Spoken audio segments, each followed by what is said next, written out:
থালাপতি বিজয়ের জনসভায় পদপিষ্ট বহু শিশু সহ 20 জনের মৃত্যু। ভয়ঙ্কর পরিস্থিতি তামিলনাড়ুতে। রাতারাতি একটা নোটিশ, উৎসবের মৌসুমে অন্ধকার নেমে এলো 1400 চা শ্রমিকের জীবনে। পদ হারিয়ে বিস্ফোরক সৌমেন পত্নী, ভদ্রতার প্রশংসা শুভেন্দু অধিকারীর। মুখ্যমন্ত্রী মহিলা রোজগার যোজনায় 10,000 টাকা করে পেলেন 75 লক্ষ মহিলা। মোদী কি বললেন? পুজোর শুরুতেই বিষাদের সুর হুগলিতে। ঠাকুর আনতে গিয়ে পথ দুর্ঘটনায় মৃত্যু 4 জনের। ভারতীয় সেনাবাহিনীকে সোশ্যাল মিডিয়ায় কদর্য গালিগালাজ, গ্রেপ্তার যুবক। হিংসা উত্থাল পাকিস্তান যেন যুদ্ধক্ষেত্র, গুলির লড়াইয়ে ফের 17 জনের মৃত্যু। ইতিহাসে সর্ববৃহৎ আয়কর হানা, 10 দিন ধরে চলল দেশের সবচেয়ে বড় রেড। বাড়িতে ডাকতো পড়শি দাদু, নাবালিকার পেট ফুলতেই সবটা সামনে এলো। লজ্জা নেই, অবাস্তব নাটক করছেন। রাষ্ট্রপুঞ্জে পাক প্রধানমন্ত্রীকে ধুয়ে দিলেন ভারতের কূটনীতিক। ভোটার অধিকার যাত্রা কেন করেছিলেন রাহুল? সাক্ষী বললেন ভারত টেলিকমে গ্লোবাল ম্যানুফ্যাকচারিং হাব হয়ে উঠছে। বিএসএনএল স্বদেশী 4G নেটওয়ার্কের উদ্বোধন করলেন প্রধানমন্ত্রী। বিদ্যাসাগরের মূর্তি ভাঙার সার বিরুদ্ধে থানায় পুজো উদ্বোধনের মঞ্চে স্বরাষ্ট্রমন্ত্রীর পাশে সে ব্যক্তি। 4 সপ্তাহের মধ্যে অন্তঃসত্ত্বা সোনালী বিবিকে বাংলাদেশ থেকে ফেরাতে হবে নির্দেশ হাইকোর্টের। জোর ধাক্কা খেল কেন্দ্র। পুজোর পরে নিয়োগ প্রক্রিয়া প্রাথমিকে বড় ঘোষণা শিক্ষামন্ত্রীর। এতক্ষণ শুনছিলেন সংবাদ শিরোনামে, বা রাষ্ট্রীয় বিস্তারিত খবরে। ভিডিওটি ভালো লাগলে লাইক করুন এবং আমাদের ইউটিউব চ্যানেলটি সাবস্ক্রাইব করে আমাদের সঙ্গে থাকুন। থালাপতি বিজয়ের জনসভায় পদপিষ্ট বহু শিশু সহ 10 জনের মৃত্যু। ভয়ঙ্কর পরিস্থিতি তামিলনাড়ুতে। উৎসবের মৌসুমে ভয়ঙ্কর ঘটনা তামিলনাড়ুতে। অভিনেতা তথা রাজনীতিক থালাপতি বিজয়ের জনসভায় পদপিষ্ট অনেকে, বেশ কয়েকজন মারা গিয়েছেন বলেও খবর মিলছে। অনেকে আহত হয়েছেন। এক শিশু কন্যার খোঁজ মিলছে না বলে জানা যাচ্ছে। বাড়ছে হতাহতের সংখ্যা। সোশ্যাল মিডিয়ায় কেউ দাবি করছেন 20 জন মারা গিয়েছেন, কেউ আবার বলছেন সংখ্যাটা তারও বেশি। মৃতদের মধ্যে শিশু রয়েছে বলে খবর। কমপক্ষে 3 শিশু মারা গিয়েছে বলে খবর। বিজয়ের দলের 7 জন সমর্থক মারা গিয়েছেন বলে জানা যাচ্ছে। শনিবার তামিলনাড়ুর কারুরে বিরাট জনসভা ছিল সদ্য রাজনীতিতে পা রাখা তামিলাগা ভেত্রি কাজাহাম দলের প্রধান বিজয়। হাজার হাজার মানুষ এই জনসভায় যোগ দেন। ভিড় সামলাতে রীতিমতো হিমশিম খায় পুলিশ ও প্রশাসন। সে প্রবল ভিড়ে ঠেলাঠেলিতে অনেকে পদপিষ্ট হন বলে খবর। পরিস্থিতি এতটাই ভয়ঙ্কর হয়ে ওঠে যে মাঝপথে বক্তৃতা থামাতে হয় বিজয়। সভাস্থলে অনেকে অসুস্থ হয়ে পড়ে। জ্ঞান হারান অনেকে। তাদের ধাতস্থ করতে প্রথমে জলের বোতল বিলি করা হয়। এরপর ঘটনাস্থলে এসে পৌঁছায় মেডিকেল টিম ও অ্যাম্বুলেন্স। বহু মানুষকে স্থানীয় হাসপাতালে নিয়ে যাওয়া হয়েছে চিকিৎসার জন্য। জানা গিয়েছে হাজার হাজার মানুষ এদিন বিজয়ের জন্য অপেক্ষা করছিলেন। কেউ কেউ 6 ঘন্টা ধরে অপেক্ষা করছিলেন, আর তাতেই হুড়োহুড়ি শুরু হয়ে যায়। এখনো পর্যন্ত যা খবর মিলছে সে অনুযায়ী একটি 9 বছরের মেয়ে নিখোঁজ হয়েছে। বিজয় নিজে মেয়েটির খোঁজ শুরু করেন। পুলিশ ও প্রশাসনকে সহযোগিতার আর্জি জানান তিনি। মেয়েটির খোঁজে তল্লাশি শুরু হয়েছে ইতিমধ্যেই। তামিলনাড়ুর মুখ্যমন্ত্রী এম.কে. স্ট্যালিন সোশ্যাল মিডিয়ায় লেখেন, কারুর থেকে অত্যন্ত উদ্বেগজনক খবর আসছে। পদপিষ্ট হয়ে যারা জ্ঞান হারিয়েছেন, যারা হাসপাতালে ভর্তি, জরুরি ভিত্তিতে চিকিৎসার নির্দেশ দিয়েছি। পদ হারিয়ে বিস্ফোরক সৌমেন পত্নী, ভদ্রতার প্রশংসা শুভেন্দু অধিকারীর। পদ হারিয়ে দলেরই একাংশের বিরুদ্ধে তোলাবাজি নিয়ে বিস্ফোরক অভিযোগ করেছিলেন তৃণমূলের পাঁশকুড়ার প্রাক্তন টাউন সভাপতি ও তৃণমূল বিধায়ক সৌমেন মহাপাত্র স্ত্রী সুমনা মহাপাত্র। এবার সেই সুমনার পাশেই দাঁড়ালেন বিরোধী দলনেতা শুভেন্দু অধিকারী। যদিও তৃণমূল কংগ্রেস অবশ্য সুমনা মহাপাত্রর মন্তব্যকে ব্যক্তিগত বলেই জানিয়েছে। শুক্রবার সুমনা বলেছিলেন, আমরা কোনো তোলাবাজি নোংরামি করতেও পারবো না, কোনোভাবে টাকা তুলতেও পারবো না। সেজন্য যার সততা আছে তাকে অসৎ মানুষরা কিছুটা ভয় করে। বিজেপির যেখানে বিরোধিতা করার আমরা ঠিক করেছি, কিন্তু তার মানে দুটো বাজে কথা বলবো সেই পরিবার থেকে আমরা উঠে আসিনি। আমি বা আমার স্বামী যে শুভেন্দু বাবুর বিরুদ্ধে নোংরা কথা বলতে পারেনি, এই জন্য মনে হচ্ছে আমাদের ঠিক আশা করা হচ্ছে। এই মন্তব্যের 24 ঘন্টার মধ্যেই তার পাশে দাঁড়ালেন শুভেন্দু অধিকারী। রাজ্যের বিরোধী দলনেতা বললেন, আমার বিরুদ্ধে নোংরা কথা মন থেকে কেউ করে না। ওই পরিবার খুবই শিক্ষিত পরিবার। সৌমেন মহাপাত্র স্ত্রী হিসেবে বলবো না, উনি শ্রদ্ধাভাজন। গোটা রাজ্য জুড়ে ওদের যে ইকোসিস্টেম, আবার বিরুদ্ধে নোংরা কথা ব্যক্তিগত আক্রমণ করে, পোস্ট করে। প্রসঙ্গত দিন কয়েক আগে তৃণমূলের সাংগঠনিক রদবদল করা হয়। পাঁশকুড়া টাউন তৃণমূল সভানেত্রীর পদ থেকে সরানো হয় সুমনাকে। এমনকি তমলুকে তৃণমূল সাংগঠনিক জেলার কোনো কমিটিতে ঠাঁই পাননি তিনি। এরপরে তৃণমূলের একাংশের বিরুদ্ধে বিস্ফোরক অভিযোগ তোলেন তিনি। এদিকে তৃণমূল বিধায়কের স্ত্রীর সেই মন্তব্যকে হাতিয়ার করে তৃণমূলের বিরুদ্ধে আক্রমণের সুর চড়িয়েছেন বিরোধী দলনেতা মমতা বন্দ্যোপাধ্যায়। তার ভাইপোর নির্দেশে করতে হয়, মন থেকে কেউ করে না। হিংসার কোনো ওষুধ নেই, আর আমি এগুলো উপেক্ষা করে, জানালেন শুভেন্দু। এবিপি আনন্দকে সুমনা বলেন, উনি ওর ব্যক্তিগত প্রতিক্রিয়া বলতেই পারেন, সেটা আমার পক্ষে জানা সম্ভব নয়। আমি আমার কথা বলেছি। রাজনীতির জায়গায় থাকবে, কিন্তু রাজনীতির মধ্যে কারো ব্যক্তিগত ব্যাপার নিয়ে আলোচনা বা খোলাখুলি কথা বলা মনে হয় না আমাদের এটা করা উচিত। এটা আমাদের চিন্তাধারা নয়। মুখ্যমন্ত্রী মহিলা রোজগার যোজনায় 10,000 টাকা করে পেলেন 75 লক্ষ মহিলা। মোদী কি বললেন? আর কয়েক মাস পরেই রাজ্যের বিধানসভা নির্বাচন, তার আগে মহিলাদের ক্ষমতায়নে বড় উদ্যোগ বিহারের নীতিশ কুমার সরকারের। মহিলারা যাতে নিজের পায়ে দাঁড়াতে পারেন সেজন্য মুখ্যমন্ত্রী মহিলা রোজগার যোজনা প্রকল্প চালু হলো। শুক্রবার নয়াদিল্লি থেকে বিহার সরকারের এই প্রকল্পের সূচনা করেন প্রধানমন্ত্রী নরেন্দ্র মোদী। এই প্রকল্পে বিহারের ৭৫ লক্ষ মহিলার ব্যাংক অ্যাকাউন্টে ১০,০০০ টাকা করে দেওয়া হলো। প্রকল্পের সূচনা করেন নীতিশ কুমার সরকারের, উচ্ছ্বসিত প্রশংসা করলেন মোদী। একই সঙ্গে আক্রমণ করলেন লালু প্রসাদ যাদবের রাষ্ট্রীয় জনতা দল আরজেডি ও তার সঙ্গীরা যাতে বিহারে ক্ষমতা আসতে না পারে তা নিশ্চিত করতে আবেদন জানালেন প্রধানমন্ত্রী। মুখ্যমন্ত্রী মহিলা রোজগার যোজনা প্রকল্পে নীতিশ কুমার সরকারের ৭৫০০ কোটি টাকা খরচ হয়েছে। দিল্লি থেকে ভার্চুয়ালি এই প্রকল্পের উদ্বোধন করে প্রধানমন্ত্রী মোদী বলেন, মা বোনেদের জন্য নীতিশ কুমার সরকার একটি বড় পদক্ষেপ। আর এর ফলে কেন্দ্রের লাখপতি দিদি প্রকল্পেও বিহারের সবচেয়ে বেশি লাখপতি দিদি হবেন। প্রত্যেক ভাই তার বোনেদের সুখী, সুস্থ এবং অর্থনৈতিকভাবে স্বাবলম্বী হিসেবে দেখতে চান জানিয়ে প্রধানমন্ত্রী বলেন, এটাই আপনাদের দুই ভাই মোদী ও নীতিশ কুমার করার চেষ্টা করছেন। এই প্রকল্পের কথা জানার পর আমি উচ্ছ্বসিত হয়ে উঠেছিলাম। প্রত্যেক পরিবারের এক মহিলা নিজস্ব উদ্যোগে কিছু করার জন্য এই ১০,০০০ টাকা পাবেন। এর পাশাপাশি নিজের দোকান করার জন্য ২ লক্ষ টাকা পর্যন্ত আর্থিক সাহায্য পেতে পারেন। সরকার প্রশিক্ষণেরও ব্যবস্থা করবে। সরাসরি ৭৫ লক্ষ মহিলা ব্যাংক অ্যাকাউন্টে ১০,০০০ টাকা ঢোকার জন্য কেন্দ্রের জনধন প্রকল্পের প্রশংসা করলেন প্রধানমন্ত্রী। ১১ বছর আগে জনধন অ্যাকাউন্টের সূচনা করে কেন্দ্র। মোদী বলেন, আপনার অ্যাকাউন্ট পুরো ১০,০০০ টাকা পাবেন। আগে একজন প্রধানমন্ত্রী বলেছিলেন, কেন্দ্র ১ টাকা পাঠালে সুবিধা প্রাপকদের কাছে ১৫ পয়সা পৌঁছায়। বিহারের মুখ্যমন্ত্রী নীতিশ কুমারের প্রশংসা করে মোদী বললেন, অন্ধকার অতীত থেকে বিহারকে আলোর নিয়ে গেছেন মুখ্যমন্ত্রী নীতিশ কুমার। আরজেডির আমলে অন্ধকারের ছবি সবাই দেখেছেন। ডাক্তার, ইঞ্জিনিয়ারও ছাড় পাননি। আপনি যদি নিজের সন্তানদের সুরক্ষিত রাখতে চান তবে তাদের দূরে রাখুন। ওই প্রকল্পের সূচনার পর নীতিশ কুমারও আরজেডিকে আক্রমণ করলেন। তিনি বলেন, তারা শুধু নিজের পরিবারের কথাই ভেবেছে, পরিবার ছাড়া আর কোনো কিছু নিয়ে ভাবেনি। আর আমাদের কাছে পুরো রাজ্যটাই পরিবার। ভোটের আগে বিহার সরকারের এই প্রকল্পের সমালোচনা করেছে বিরোধীরা।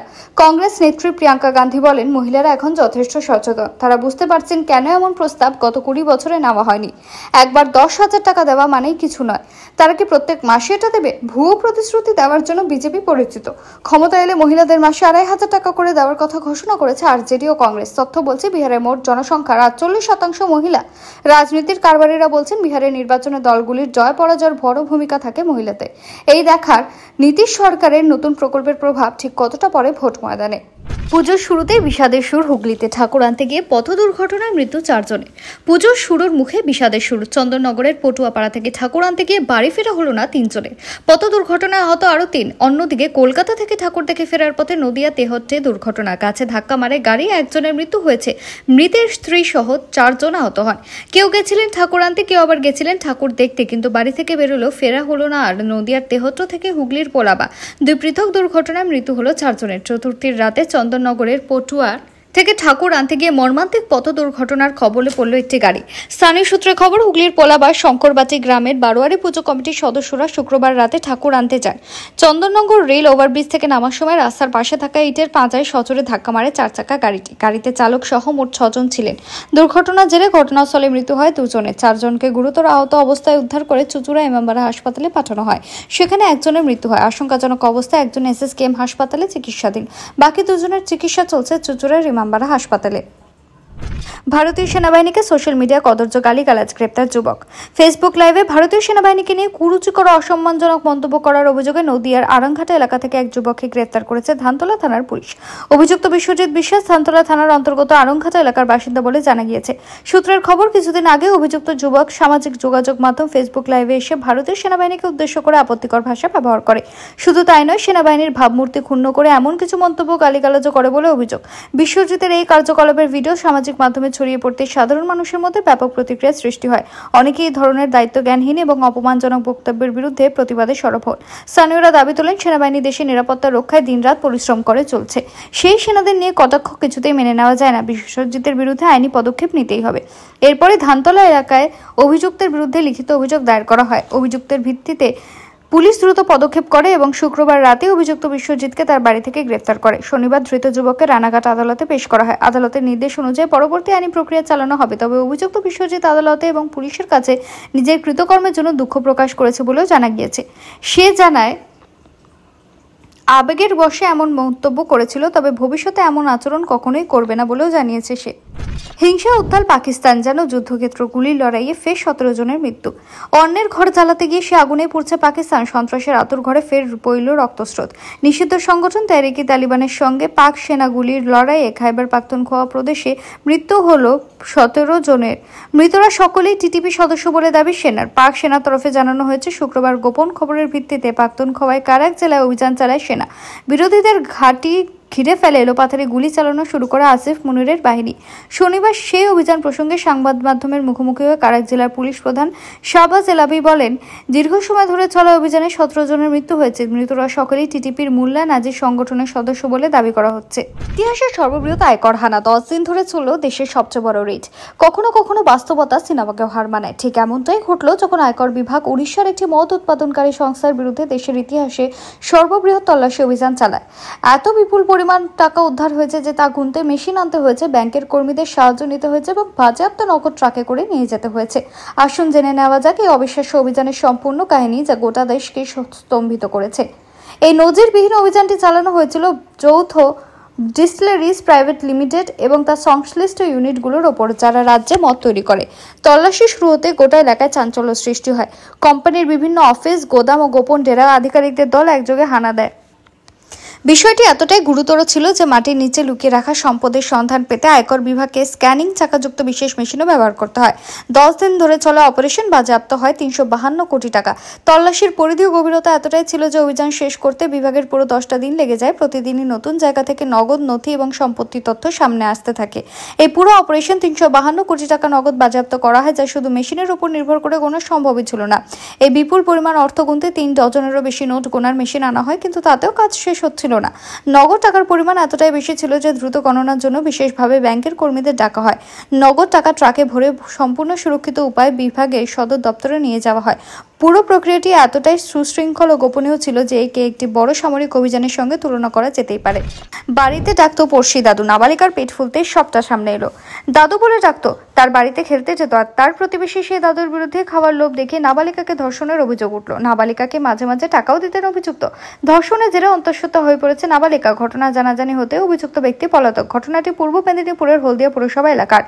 ঘটনাকে কেন্দ্র করে রাজনৈতিক চাপানোতর বেড়েছে। অভিযুক্ত ব্যক্তি তৃণমূল কর্মী বলে বিজেপির অভিযোগ। তবে রাজ্যের শাসক দলের বক্তব্য, অভিযুক্ত ব্যক্তির সঙ্গে তাদের দলের কোনো সম্পর্কই নেই। পুলিশ জানিয়েছে, নির্যাতিতা নাবালিকার 7 মাসের অন্তঃসত্ত্বা। নির্যাতিতার বাবা একটি মামলায় বেশ কিছুদিন জেলে ছিলেন। অভিযোগ, সেই সুযোগে নাবালিকাকে খাওয়ার প্রলোভন দেখিয়ে দিনের পর দিন ধর্ষণ করতেন তিনি। বাড়িতে ডেকে নির্যাতনও করতেন। মাঝে মাঝে নাবালিকাকে টাকাও দিতেন। নাবালিকার পেট ক্রমশ বেড়ে যাওয়ায় চিকিৎসককে দেখান পরিবারের লোকজন। তখনই নাবালিকার অন্তঃসত্ত্বা হওয়ার বিষয়টি সামনে আসে। বাবা মাকে সব খুলে বলে নাবালিকা। তখন তার পরিবার অভিযুক্ত ব্যক্তির বাড়িতে যায়, বিষয়টি টাকা দিয়ে মিটমাট করার চেষ্টা করে। তবে এ নিয়ে শোরগোল পড়তে বাড়ি ছেড়ে পালান তিনি। নাবালিকার পরিবার ভবানীপুর থানায় অভিযোগ দায়ের করে। গতকাল হলদিয়া মহকুমা আদালতে গোপন জবানবন্দি নেওয়া হয় নাবালিকার। এখন নাবালিকাকে সরকারি হোমে পাঠানো হয়েছে। অভিযুক্তের কঠোর শাস্তির দাবি জানিয়েছে পরিবার ও প্রতিবেশীরা। বছর 55 অভিযুক্ত ব্যক্তি সিকিউরিটি গার্ডের কাজ করেন বলে জানা গিয়েছে। লজ্জা নেই, অবাস্তব নাটক করছেন। রাষ্ট্রপুঞ্জে পাক প্রধানমন্ত্রীকে ধুয়ে দিলেন ভারতের কূটনীতিক।